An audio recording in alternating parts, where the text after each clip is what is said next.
My legs work, my spine is not hurt, my neck is not hurt, and I don't have a concussion. So those are my prerequisites for not complaining. Welcome to MsMojo, and today we're looking at the biggest bombshells that WWE Unreal dropped on fans, whether they loved it or not. The fans, you guys are seeing just two wrestlers wrestling, you know, but in my ear, I'm listening to at least, in a match, like 5 different things. Number 10. iShowSpeed's legitimate Royal Rumble injury. Speed, look, you're in the Rumble, go!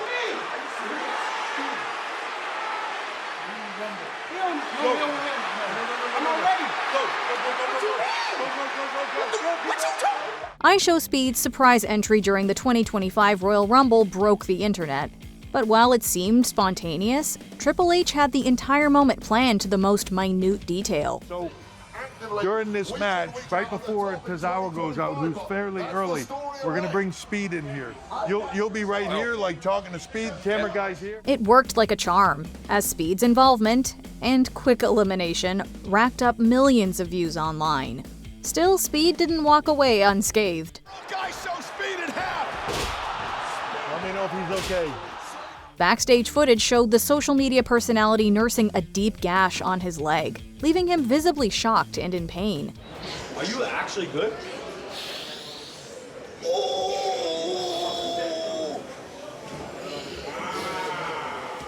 No, we're good. You all right? Walk it off. Although neither Speed nor WWE publicly highlighted this injury, Unreal showed just how bad the damage was. It goes to show that no matter how meticulously rehearsed a spot might be, no one is ever truly safe in a high-risk contact sport like pro wrestling. Number 9. Kayfabe ends beyond the mat. That one right there, that's the reason why I got eliminated. You better watch me. You better watch me, B.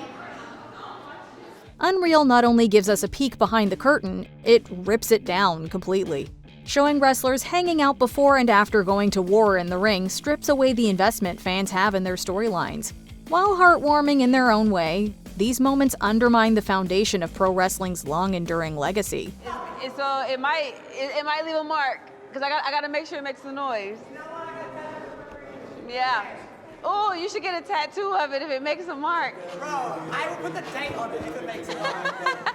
Scenes like Bianca Belair and Rhea Ripley praising each other's gear before the WrestleMania match, or Kevin Owens apologizing to Cody Rhodes for a mishandled spot at the Royal Rumble, are the kind of things that wrestling purists would rather never have seen. I'm so sorry about the bomb, because I wanted the ladder to be so that we could go straight, because I can't see where I put you. Sure, we all know the pro wrestling world is for show, but maintaining kayfabe is like preserving the trust between performers and the viewing audience. Number 8. WrestleMania 41 almost looked completely different. Along the way, you're building up these storylines. Obviously, the biggest storylines revolve around our biggest stars. Any wrestling fan worth their salt knows one universal truth: plans always change. We can write and choreograph whatever we want back here. You have to be ready for the element you can't control, and that's the audience. Nothing proves this more than the original WrestleMania 41 card, which looked almost nothing like the one we got. During a segment of the writer's room, a whiteboard features a rough rundown of the initial lineup. The Night 1 main event involved Rollins and Reigns, leaving CM Punk to face Gunther for the World Heavyweight Championship. Becky Lynch was paired with Charlotte Flair against Asuka and Io Sky, while Bianca Belair and Rhea Ripley were booked in a championship match. But the biggest bombshell was Stone Cold Steve Austin's role as the special guest referee for a bout between Braun Breaker and Drew McIntyre. There's always logical roads to go down to get the story where you want it to go. And sometimes the logical road becomes predictable. If it becomes predictable, you need to pivot. Number 7. Original plans for the Women's Royal Rumble had an unprecedented twist. I need a little bit of time on the women's side. Bianca winning, if she did, she'd be the first female to win, too. I mean, you could tell a story with Charlotte's return, trying to rebuild herself. Charlotte Flair's Royal Rumble win garnered a mixed response at best. Charlotte Flair is going to WrestleMania! Here is your 2025 Women's Royal Rumble winner! But had things unfolded as envisioned, the Rumble would have been totally unforgettable. Originally, Bianca Belair was set to become the first two-time Rumble winner. However, when that was scrapped, WWE briefly considered one of the wildest twists we would have ever seen. After a prolonged battle, entrants 28 and 29 would eliminate each other, leaving the final participant as the de facto winner. You get entrant 29 in there, and come in, there's only 2 women. They end up doing a double elimination. So whoever's number 30 automatically wins. Chelsea Green. Walks down. The intended victor, Chelsea Green, would have punched her ticket to WrestleMania without even entering the match. Had WWE committed to such an outrageously unprecedented idea, fan response could have ranged from absolute awe to a total meltdown. Then again, there's always next year. Obviously, as a female in wrestling, I have thought about what it would look like to be in a WrestleMania or win a championship. Number 6, gorilla position. Gorilla Monsoon, very famous wrestler. He was timing things and controlling things from the area right before talent would walk out to go to the ring. That became known as gorilla position. While you might think the ring is the center of the WWE universe, it's actually the staging area just behind the entrance ramp, known as the gorilla position. Nearly every single moment is carefully curated here. There's one table where Triple H and Bruce Pritchard are sitting. There's another table where Billy Kidman, who is our producer responsible for timing out the show and keeping tabs on times. Next to him will sit the respective match producer. From promos to matches to relaying instructions to talent via referees, producers control all aspects of the product from behind their screens. I told him. The producers are talking to the referees. All right, stay with Jacob. Braun's going to meet him with a chair that he's pulling from behind timekeepers. Things can get pretty stressful, as seen when Christopher Joseph Park, better known as Abyss, felt the heat when a match he produced ran into overtime. It was overwritten, it was overproduced, it was over everything else. It's fine. It was a great show. Yes, sir. Thanks, Bruce. Don't beat yourself up. I'm not. I want to make this man happy, that's all. But despite all the pressure, it's the place that unites everyone involved. Talent is greeted with praise and feedback each time they step back through the curtain. All things considered, gorilla position is the beating heart of WWE's entire operation. Number 5, CM Punk's issues with Triple H. Initially, Hunter and I clashed because I was a main talent roster full-time the same time he was a main talent roster full-time, so there's that competition. For over a decade, fans speculated about why CM Punk had walked out of the WWE. While tensions between Punk and Triple H were no secret, Unreal confirms it as the core reason for his exit. According to Punk, he couldn't accept Triple H as an authority figure, having started his main roster run as his peer. The shift in power made it difficult for Punk to navigate their new dynamic. Punk didn't trust me, and I didn't trust Punk. I had been on the road 365 days a year for 10 years straight. After a while,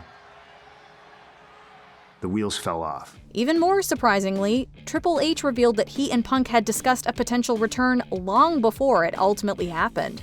At the time, neither was willing to move past their differences. However, both had evolved by the time Punk was dismissed from AEW, letting bygones be bygones and doing what's best for business. The last time that we met and talked with him, I felt like he honestly was different. Number 4, Jey Uso's last-minute road to WrestleMania.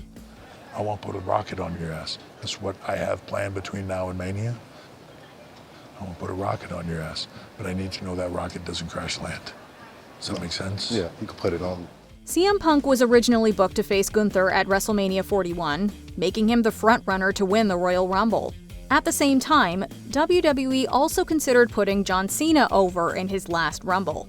However, Jey Uso's popularity became too big to ignore, leading creative to pivot in his direction. When somebody catches fire, they just catch fire. And sometimes you have to alternate all your plans. Uso's path to WrestleMania was far from guaranteed, however. With a few unfortunate botches and underwhelming performances, Jay needed to deliver at a high level or face another shift in plans.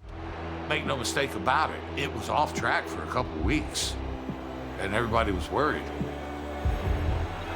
Maybe Jay is struggling because we've said, hey, we're going to make you the guy. Fortunately, he repaid their faith when it mattered the most, keeping the heat on his storyline with Gunther and yeeting his way out of WrestleMania as the new World Heavyweight Champion. Number 3, Tiffany and Charlotte's shoot promo. And you love to put on this facade like nothing gets to you, like you're above everybody else, but then you're crying on some boohoo talk show? Which one is it, Charlotte? The line between kayfabe and reality can blur really fast. On the road to WrestleMania 41, Tiffany Stratton and Charlotte Flair show just how messy it can get. With Tiffany Stratton, I'm definitely the bad guy. I was in front of a crowd in Chicago and they were booing so loud, it like rattled me. What would Chicago, guys, what would you like me to say? Rather than sticking to their planned promo, both women ended up taking shots at the other. But it was Tiffany who landed the hardest blow, delivering a scathing remark about Charlotte's personal life to shut her down. When I beat you at WrestleMania, Charlotte, you're gonna be just like you are outside of the ring. Alone. What is that record? Like what? 0-3? While this provided the tension this feud sorely needed, it wasn't without consequence. As revealed in Unreal, Triple H wasn't happy with Tiffany going into business for herself, making her apologize to Charlotte for crossing the line. Was all of that on script? No. What part was it? Whether justified or not, it's clear that in WWE, trust between performers is valued above all else. Number 2, Cody Rhodes was supposed to sell his soul to The Rock. I need your soul. If the answer is yes, then the American Nightmare will live forever. The final boss's request for Cody's soul was ultimately denied at Elimination Chamber, leading to John Cena's shocking heel turn. However, The Rock's team had also pitched multiple alternative storylines. One saw the reveal of Kevin Owens as Rock's secret accomplice, culminating in an impromptu match where Owens was crowned the new WWE champion. Another took a darker turn, Rhodes selling his soul to The Rock and shunning the WWE universe. What if Cody accepts the offer and drops John Cena and sells out to The Rock? I want it all, Rock. Had this route been taken, WrestleMania 41 would have seen a heel Cody Rhodes against a babyface John Cena. I think for a while, we were okay with babyface Cena versus babyface Cody. But it's always important to us to over-deliver for our fans. We felt we needed Elimination Chamber to perform. The idea of Rhodes going full Homelander has captivated fans for years, so the fact that we were this close to seeing it happen makes it among WWE's most fascinating what-if scenarios. Before we continue, be sure to subscribe to our channel and ring the bell to get notified about our latest videos. You have the option to be notified for occasional videos or all of them. If you're on your phone, make sure you go into your settings and switch on notifications. Number 1. Only 6 people knew about John Cena's heel turn. I love the surprise. And that's the end goal, whether your audience is none, 1, or 100,000. Not since Hulk Hogan in WCW has a heel turn rocked the entire wrestling landscape. After over 2 decades as the biggest babyface in the industry, John Cena betrayed the WWE Universe by selling out to The Rock. As revealed in Unreal, the only people who knew about it were Triple H, Nick Khan, The Rock, Travis Scott, Cody Rhodes, and Cena himself. You like it or you don't. And he was like, I like it a lot, actually. And when I hung up the phone with him, within a minute and a half, I've gotten like 3 different texts from him of thoughts, ideas, and so I'm like, he's engaged. The secret was so closely guarded that even the production crew found out in real time. Although Unreal leaked plenty of industry secrets, some for better, some for worse, this one feels entirely earned, offering a whole new perspective on a heel turn that may never be topped in pro wrestling history. I appreciate the question, but anything in the realm of what we do, I don't like to spoil it. Did you think Unreal revitalized pro wrestling or killed it? Let us know in the comments. You cannot have people begin to lose their mojo or their confidence or their passion for it or anything else because something went wrong. Do you agree with our picks? Check out this other recent clip from MsMojo. And be sure to subscribe and ring the bell to be notified about our latest videos.